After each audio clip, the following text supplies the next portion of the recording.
I could give you many criticisms of conservatism, but there are three fundamental psychological roadblocks that once you recognize them in conversations with conservatives, you won't be able to unsee. To be clear, I'm not talking about libertarians or hardcore MAGA cultists who have abandoned reason and live in an alternate reality. I mean the more familiar faces, your dad, your boss, small business owners, and the probably much older, wealthier people in your life. We all know someone like this, a father, an uncle, or a supervisor, people who on an individual level might be perfectly decent. Moderate conservatives can be good people in their personal lives, charismatic, kind, they might volunteer, lead local organizations, or be devoted to their families. Many of them, especially those from the working class, are acting in good faith, and yet despite their best intentions, they fall into three fundamental cognitive traps. These shape their worldview and in turn their politics. That's what we're breaking down today. The three fundamental errors in their thinking are focusing on the symptoms, not the cause, anti-intellectualism, and the inability to empathize outside of their personal sphere. Now let's get to it. The book The Reactionary Mind follows the origin of modern conservative thinking from its inception during the 1700s. In The Reactionary Mind, Corey Robin argues that conservatism is fundamentally about the defense of hierarchy and power, particularly the authority of elites over subordinates. Rather than simply advocating for tradition, conservatism is a constantly changing reaction to challenges from lower classes, whether from workers, women, or other marginalized groups. He contends that conservative thought does not stay the same, but constantly adapts to new threats to existing power structures. This quote really sums up the psychological basis for this way of thinking. Conservatism is a theoretical voice against the power of the subordinate classes. Historically, the conservative has favored liberty for the higher orders and constraint for the lower orders. What the conservative sees and dislikes in equality is not a threat to freedom, but its extension. For in that extension, he sees a loss of his own freedom. What this essentially means is that at the core of the conservative person's thinking, the feeling that guides their politics is fear. Fear that if we're going to give power to other groups, it must mean that, in turn, I will lose a proportionate amount of rights or power. This fear leads to broader psychological and philosophical tendency in conservative thinking. The belief that order, authority, and hierarchy are fragile and must be defended against the forces of chaos. This makes conservatism not just a simple preference for the past, but an active and often aggressive response to social change. Conservatism is not just about preserving hierarchy, but actively justifying it by portraying those at the top class as possessing unique, special, or superior qualities that entitle them to power and wealth. Conservatives often frame social order as natural, inevitable, or even religiously chosen rather than a product of historical or material conditions. Conservatives defend hierarchy through three main lies, the first being aristocratic virtue. In classical conservatism, figures like Edmund Burke defended the ruling class by arguing that aristocrats possessed refined virtues, wisdom, and a natural aptitude for leadership that the lower classes lacked. This justified their dominance over society. Think Pride and Prejudice, Palace of Versailles, and Let Them Eat Cake. The second being market meritocracy. In modern conservative thought, especially in capitalist societies, wealth and power are often justified through the idea that the successful are inherently more talented, hardworking, or innovative. This belief downplays structural inequality, instead portraying economic and social success as a reflection of personal superiority. Think of Americans' bootlicking billionaires like Jeff Bezos as simply working harder than the warehouse workers breaking their backs in dystopian conditions, or the nurses and teachers working 2 jobs to survive. The third lie being biological and cultural essentialism.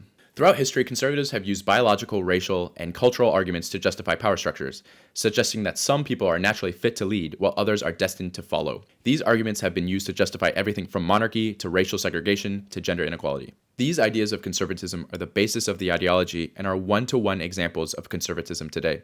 To conservatives, these hierarchies in society are considered good, and the people who are ruling society and hoarding the wealth are always doing so because of virtue and hard work, not birth lottery, exploitation, or luck. The way conservatism holds onto power is by convincing the much more numerous population of working class people to side with the oligarchs and kings. This is done through a variety of methods and deception, such as believing that billionaires are uniquely smart and hardworking and not dumbass man-children who take the credit for the work that the actual engineers do. This is the chainsaw for bureaucracy. Chainsaw!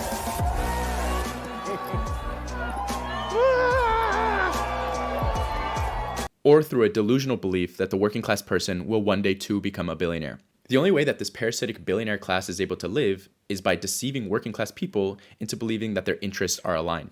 Neoconservatives and the right have grown increasingly aware that any successful defense of the old regime must incorporate the lower orders in some capacity other than as underlings or starstruck fans. The masses must either be able to locate themselves symbolically in the ruling class or be provided with real opportunities to become fake aristocrats in the family, factory, or field. What this means is that to protect their power, the ruling elite realized they need to win the minds of the poor majority somehow. Republicans starting in the 80s realized it was a lot harder to sell poor people in America on tax cuts for the rich. So as a result, the party shifted to distract the working class from their unpopular economic policy to culture war issues like abortion and guns. In the modern day, right-wing populism and movements like Make America Great Again have been able to convince poor people that they are also part of this rich elite club. They can show their idea that they are also in charge by dominating the spheres they have some control over, like their role as a manager at work or perhaps their role as a man in the family. This makes for upside-down populism, where the lowest of the low see themselves projected onto the highest of the high. The other option is where the husband, supervisor, or white man gets to play the part of the Lord. Now that we've established the basis of conservative ideology, let's look at the 3 errors of how they manifest in the modern day. The first fundamental error of moderate conservatives is blaming and addressing the symptoms rather than the root cause. I see this all the time with conservatives online and in my family as well. This pillar of conservative thought is like putting a band-aid on a gaping wound. Conservatives insist on addressing the symptoms of the problem with harsher and harsher policies, never trying to actually heal it or even acknowledge it's even there. This is because the root cause of problems in society are material, meaning the lack of basic necessities and financial instability. They only want to look at the symptoms in the moment as the end-all be-all. This is a crucial error. They might be completely right that a person is acting immorally or making wrong decisions, but focusing on immoral decisions as the main things that need to be changed without addressing the material conditions around them ensures that the problem will never change. When people are not getting their basic needs met and are not living dignified lives, they are always more likely to commit crime and antisocial behavior. A conservative will just say change your morals and to pull yourself up by your bootstraps. This is not a real solution and will at best help a select few individuals but will never uplift a whole community. In practice, the right-wing solution is to seek the highest punishments in policing and sentencing possible without offering wide-scale solutions other than moral pandering. In low-income neighborhoods, schools are severely underfunded, leaving students with few resources and limited opportunities. Massive highways cut through these communities, with half the neighborhood bulldozed to make way for it. Within a large radius, the only affordable food options are fast food chains like McDonald's and Subway, offering little beyond highly processed foods. Job opportunities are just as scarce, with many residents forced to work for unlivable wages at places like Dollar General or Walmart. These neighborhoods are often placed near highways and toxic waste facilities, leading to significantly higher rates of chronic diseases. When trying to leave these communities, people were systematically prevented from buying houses in different neighborhoods through redlining. In these communities, many residents are recent immigrants from poorer countries and Black Americans who are descendants of slaves and sharecroppers, people who within living memory were denied opportunities to build and pass down wealth. At most, they've had 3 generations to accumulate resources, while white families have had centuries to establish businesses, build connections, and transfer wealth across generations. When progress was made in Black communities specifically, far-right extremist terrorism burned down entire communities, destroyed businesses, lynched thousands of people, prevented people from voting, and heavily policed these neighborhoods. Take the Greenwood district of Tulsa, Oklahoma, known as Black Wall Street for its thriving Black-owned businesses and institutions, which was destroyed during the Tulsa Race Massacre of 1921. Sparked by a racially charged accusation against a Black man, tensions escalated into violence aided by local authorities. White mobs looted and burned 35 blocks, leaving thousands homeless and up to 300 dead. Airplanes were even used to drop incendiary devices. Survivors were interned in camps, denied compensation, and silenced by a decades-long suppression of the event, leaving Greenwood unable to fully recover. Black communities were targeted like this to varying degrees, and if they weren't directly attacked, they still faced the same systemic racism in housing, loans, quality food, and schooling. With all of these variables compounding together, it's insane to think that people have an equal starting point. Rather than picking any of those issues, if not even one of them, moderate conservatives would prefer to look at everybody making decisions in a vacuum or believe everyone is working from the same position. If you follow the logic of these conservatives, whether they understand the logical end to their argument or not, it's inherently racist. Because if you don't think it's these material conditions that are causing these communities to have more poverty and its corresponding symptoms, then the only other explanation is that they have a crime bone in their body or something genetic that white people don't have. That's the only other logical explanation if you deny the material conditions. Instead of looking at the root causes of why things happen to stop it from continuing to happen, they'll focus on the symptoms and never address the fact that these communities are completely underserved. The same example can be done with immigrants coming from Latin America to the United States or Africans coming into Europe.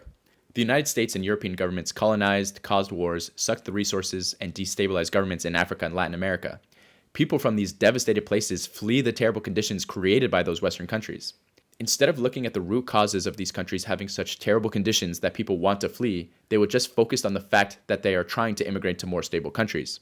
The decision to flee is also something that Western people would definitely do if they were in the same position. The United States gave the developmental Marshall Plan to Europe after World War II. They spent billions of dollars developing Europe to incredible success. Why can't they do that with Latin America? The idea has been floated before and would offer immense economic benefits as well as actually address the immigration crisis. Instead, we get to spend billions of dollars punishing those who try to come, militarizing the border, which is still a failure because you're never going to truly stop it. Conservatives have an inability to look at problems holistically or why they arise. You get ineffective solutions that ensure the problems will continue forever. This is why conservatives love policing, harsh jail times, and the prison industrial complex. This tough on crime policy and war on drugs has been bipartisan in America. The centrist Democratic Party is just as supportive of these conservative right-wing policies towards crime. We must take back the streets.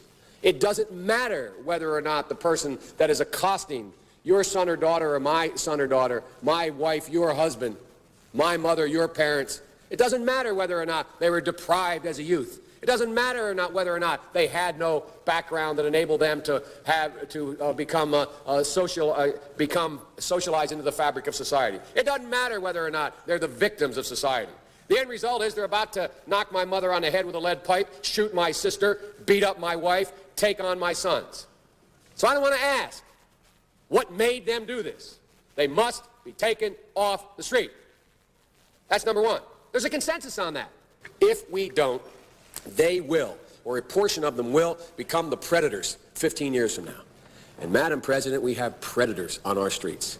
Joe Biden was infamous for championing the crime bill in the 1990s, and Kamala Harris bragged about being the top cop and locking up nonviolent drug offenders. Cop cities are opening up in Democratic cities all over the country. These policies have proven to be utterly ineffective at preventing crime, with America having the largest prison population on Earth, yet still being much more dangerous than Europe, East Asia, and the entire developed world. These problems will always persist until actual material changes are made to ensure that there is a safety net with healthcare, affordable housing, and good education. Without funding poor communities, conservatives are putting the kids that grow up in them in an impossible gauntlet. Make it through growing up in a poor neighborhood with unhealthy food, terrible schools, police brutality, and lack of opportunities without going to jail or dying. To confirm their worldview, right-wingers and conservative grifters parade around good-intentioned people who made it out of poor communities or prison who focus on good morals, casting aside the systems that cause bad decisions as a secondary factor, if acknowledged at all. To create this gauntlet for kids from poor communities is a choice. We don't need to make it so hard for these kids to make it out and then parade them around when they do. We could make it so that they have good schools, they have healthy food, and they have plenty of opportunities, and not make it so they have the odds stacked against them from succeeding.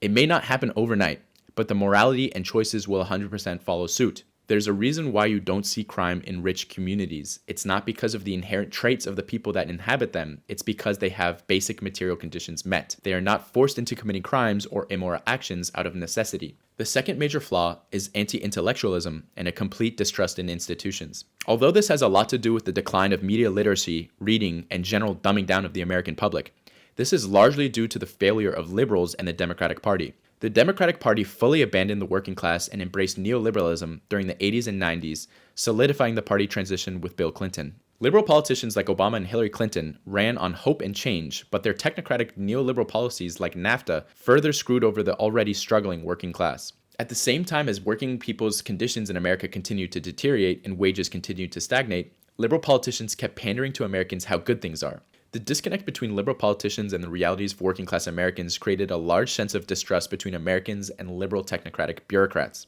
To add fuel to the fire, this is the same time liberal politicians leaned heavily into identity politics and telling many of these struggling working class white people that they are incredibly privileged despite their deteriorating conditions. The failures of Obama's presidency and liberalism to help the working class, coupled with identity politics coming from colleges and the government, created the perfect storm for a reactionary revolt which culminated in the 2016 election of Donald Trump. All conservative trust in liberal politicians and in turn government agencies, academia, and intellectuals completely collapsed. What started as genuine critiques and identifying lies of Democrats and liberals has descended into a full-scale rejection of anything perceived as intellectual. This has resulted in conservatives trusting fake news and conspiracies and their own research over experts in any field or topic. 2020, of course, pushed this into overdrive, taking vaccine denial to new levels. As a result, we are seeing the return of previously eradicated diseases like measles and polio. As every year passes, conservatives lean heavier into the appeal of gut instinct over rational analysis, conspiracy culture, distrust of institutions, and science skepticism. 2016 broke conservatives' brains. At times in the past, conservatives at least claimed to value rational analysis or discourse. In the past 9 years, it has completely disappeared in favor of QAnon, election denialism, and pandemic conspiracies. Listen, we're talking about government agencies that do not get tax cuts. Government agencies... They don't. No. Yes, they do. They absolutely do. I'm talking about every parts private and public sector gets tax cuts when you hire a person of color. Government agencies don't pay taxes. Government agencies are funded by the government. That is not true. That is not true. And you know what? I think the whole juxtapose of this entire... What would be an example of the misinformation that you're referring to? Like that vaccines cause autism? So they don't cause autism, you're saying? Correct. At all? Correct. Well, that's news to me. Okay, what about death? Doesn't the vaccine save lives? Correct. It lowers the death rate. It doesn't prevent it 100%. Okay, so why are people dying? Because it's not 100%. Conservatives correctly identify one issue, then prescribe the completely wrong solution. They often completely fail to grasp the overarching structure that leads to the problems they are correctly identifying. Democrats suck, but that doesn't mean Republicans are the answer. Public services might operate poorly, but it's because they are underfunded. Trump is correctly pointing out the flaws, but will do nothing to address them. The deep state is bad, but Trump's whole cabinet is the deep state. The analysis is always an inch deep, and then they plant themselves there. As a result, you get a massively contradictory ideology. Law and order versus support of January 6 rioters. Small government versus government control over social issues. Free market capitalism versus protectionism and populism. Anti-elite rhetoric versus worship of billionaires. Defending free speech versus banning books, protesting, and censorship. Now let's get to the third flaw. But before we get to the last flaw, please take a second to like the video and subscribe to the channel. Thanks. The third flaw is the inability to connect the empathy and values they have in their personal lives with people outside of their personal sphere or communities. They think that the good experiences that they have with minorities are exceptions to the rule, and the people that they like from these groups represent exceptional character and perseverance. They might defend their minority friend or employee, but the second they get home and turn on the news, they'll fall back on their base instincts and conservative reactions. They are very susceptible to the right-wing othering and alienation of certain groups, further pushing them away from their lived experiences.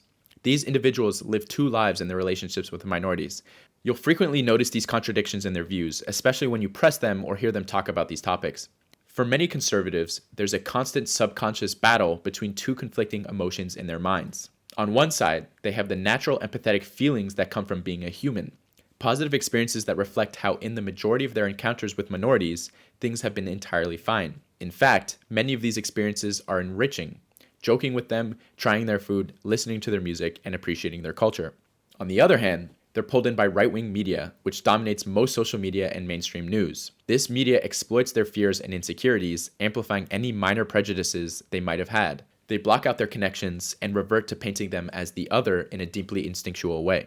It's almost surreal to have a conversation about race or religion with conservatives because with the same discussion, you'll hear progressive takes followed by the most insane statements. For example, they'll say, "I work with a group of Latino migrants who are some of the most hardworking people you'll have ever met. They are 10 times hardworking than any white kid could ever be. These people essentially run the business and we couldn't function without them. They keep their heads down, work hard, and rarely check their phones." Then later that day, they'll watch Fox News and say, "We need to deport all these motherfuckers. They're all criminals, coming here for handouts and bringing fentanyl across the border." The saddest part is that no matter how much progress you make with a well-meaning, good faith conservative, how much you get them to understand the framing, see your points, it all goes out the window the moment they hear a reactionary take or Elon tweet that appeals to these animal instincts. You can see this with well-meaning, self-proclaimed dumb guy celebrities like Theo Von or Joe Rogan before he went full MAGA cuck. They'll have someone on like Bernie Sanders, for example, and he'll walk them through wealth inequality and the realities of elite power. They'll understand it all, but then the second their next guest comes on, all the facts, logic, and reasoning fly out the window, and they fall back on their old knee-jerk instincts the second they hear conservative talking points. It's like training a dog. You just have to say a few words like woke, transports, or cancel culture, and Rogan will suddenly perk up and remember all their programming. It's incredibly demoralizing when you know that everything you've just discussed is going to go in one ear and come out the other. I see this all the time with my own family and modern conservatives in general. If you look for it, you'll see it everywhere. In addition to these three flaws, there's a massive flaw in the very idea of Make America Great Again. America wasn't great because of better values, but progressive policies. The time in which America was the greatest, not for women or minorities, that people reference to in Make America Great Again, was during America's golden age of capitalism during the 1950s through the 1970s. The time conservatives often romanticize ironically featured the most progressive wealth distributions in American history. This period was marked by strong federal and local governments, high tax rates, and significant labor union participation. The average working American wielded much more power through unions, while the tax rates on the wealthy were substantially higher. The top marginal tax rate on individual income reached 91% during the 1950s. This was implemented for the highest earners, typically those making over $200,000 annually, which would be equivalent to several million dollars today, adjusting for inflation. The corporate income tax peaked at 52% in 1953. These rates crashed over the following decades. When your grandparents talk about how good it was when they were a kid, and there was a lot more stability, way less crime, way better infrastructure, and you could pay for college by waiting tables in the summer, this is why. The median home price was around $7,500 to $12,000, and the median household income was approximately $3,300 to $5,000 annually. That's a house costing 2.5 to 3 times annual income.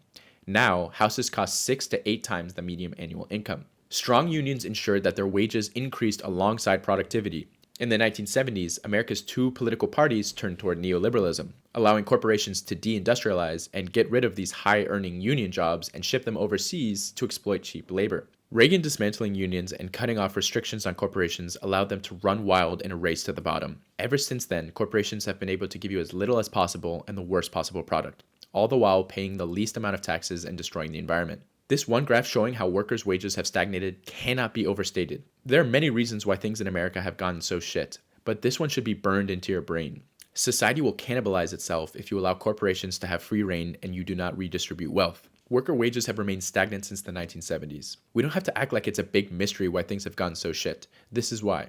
The 91% tax rate on the rich made sure that you don't have these oligarchs dominating society. Now imagine if we redistributed that wealth today, but not just extending it to white men, but to everyone. It should be no surprise that when you provide basic needs for people, that you can have those cool 1950s experiences like having a functioning, prosperous Main Street with local businesses, getting a burger and shake at the diner for 5 cents, and getting your first hand job in one of those 1950s cars that cost you $5 while listening to Put Your Head on My Shoulder. Then you could grow up and provide for a wife and 3 kids with one person's income. No wonder Grandpa misses the old days. Much of the left's program of economic redistribution could be understood as entailing not a sacrifice of freedom for the sake of equality, but an extension of freedom from the few to the many.